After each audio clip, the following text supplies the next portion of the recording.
Thanks, Alessandro, and thanks to everybody. And I will do my very best to be quick.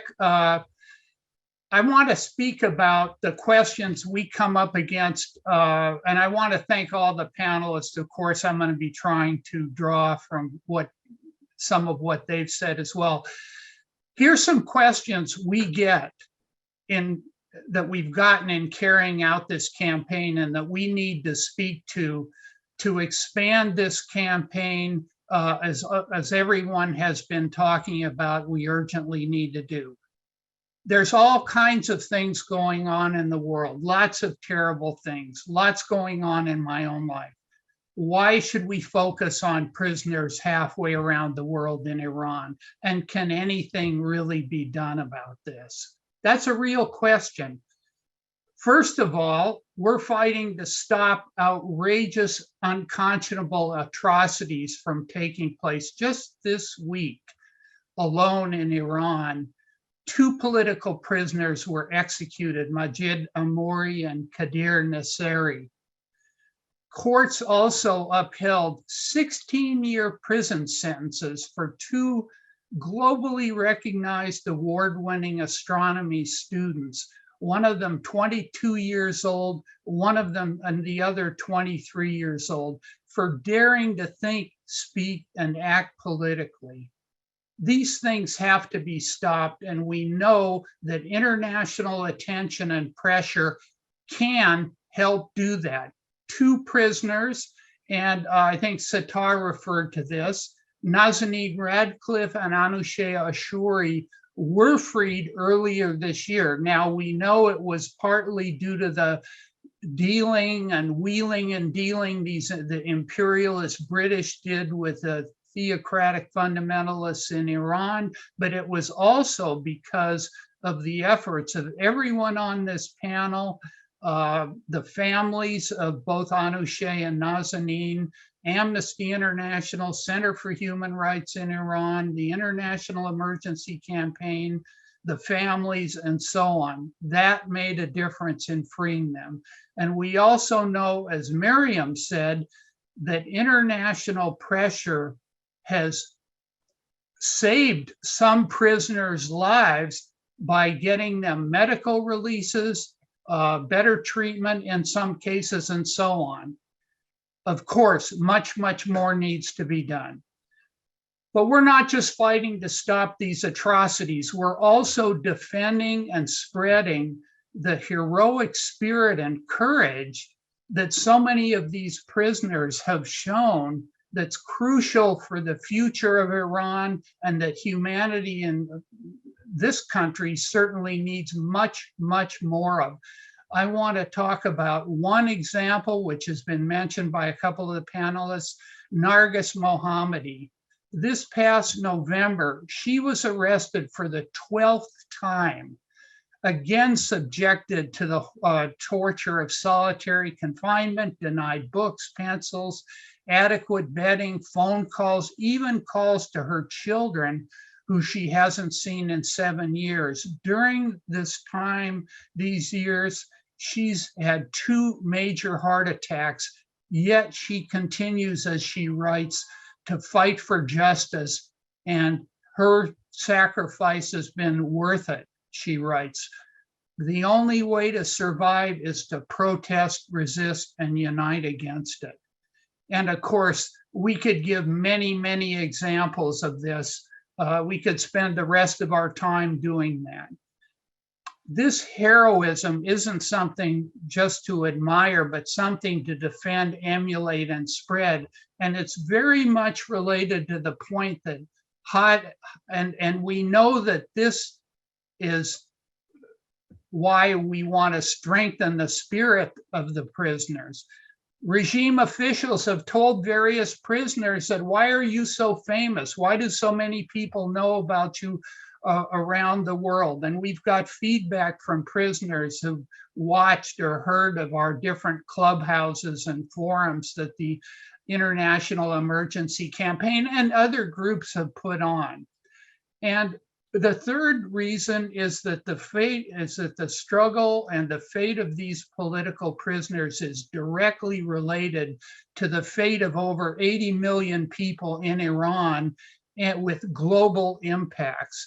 The point that Hadi brought up in his talk about this extraordinary uprising in the face of terrible state violence, of workers, of teachers, of bus drivers, of artists, of intellectuals, of filmmakers, who have been standing up in recent months, in part being inspired by the courage of these political prisoners, but also who've also been inspired by the courage of the people of Iran. And look, protesting in Iran can be very, very different than protesting in the US. Your life can be on the line, or you can be put in jail for 10, 15 years. So the courage that's being shown is extraordinary. And when we defend and fight for the political prisoners, we are also fighting for that courage and the just struggle of the Iranian people. So what do we need to do to actually free Iran's political prisoners?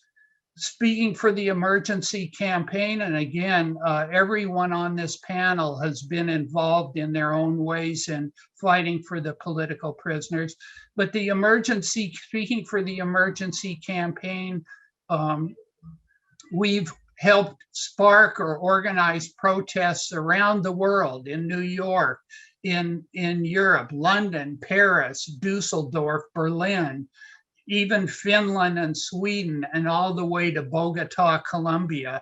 And we've also brought together a global community, including very prominent voices of conscience like Nobel laureates Shireen Ebadi and Jody Williams, people like Noam Chomsky and Daniel Ellsberg, to sign the emergency appeal to free Iran's political prisoners, while also condemning any US aggression or sanctions against Iran. Truly an unprecedented statement, which was published and brought before hundreds of thousands of people in the New York Review of Books, which we are aiming to publish next in Ms. Magazine.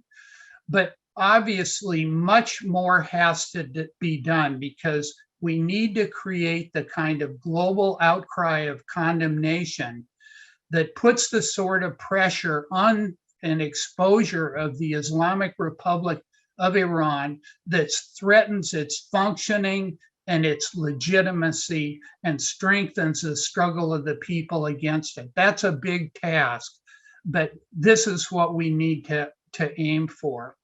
And speaking of, I think that Shahrzad mentioned breaking the silence and some things that our campaign was doing. And two particular things that we've come up against and are working to change in this country are, first, people in this country need to stop thinking about themselves and America first and start thinking about humanity, including the people of Iran first. And they need to reject the notion that the only choice is choosing which oppressive regime is somehow less evil or less bad than the other one.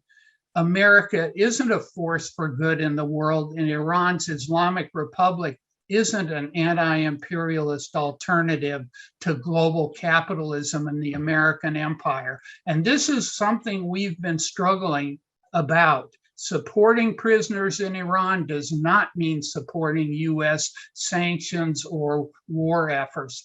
And condemning the US imperialism and its actions throughout the Middle East, as I've done and many of us have done for quite some time, does not mean we're supporting the Islamic Republic. This is why, very importantly, the appeal of the emergency campaign proceeds from the interests of humanity, not the agendas of the world's reactionary powers, and it declares we have a special responsibility to unite very broadly against the repression of the IRI, but also to actively oppose any war moves, sanctions, or threats of aggression. And I want to step back here and read something that's been that again, Shahrzad touched on this issue. And I want to read a very important analysis from the revolutionary leader and author of the New Communism, Bob Avakian, that's deepened my understanding, I know, of this global clash between Islamic fundamentalism and Western imperialism. Avakian writes, what we see in contention here with jihad on one hand and Macworld, Mac Crusade, in other words, Western imperialism on the other, are historically outmoded strata among colonized and oppressed humanity, up against historically outmoded ruling strata of the imperialist system. These two reactionary poles reinforce each other, even while opposing each other. And this is very important. If you side with either of these outmodeds, you end up strengthening both. And he goes on to say that while this understanding is crucial, we also have to be clear on which of these historically outmoded forces represents has done greater damage and poses the greater threat to humanity. The historically outmoded ruling strategy of the imperialist system, and in particular, the US.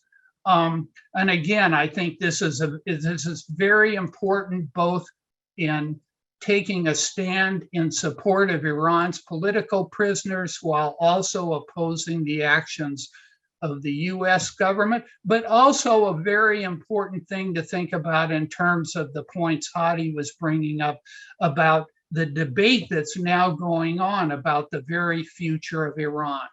I have more to say about what the campaign's plans are and what we've accomplished, but I want to stop there. I'm hoping Hadi can stay for a bit, and I just want to thank everybody very much for coming and for your presentations.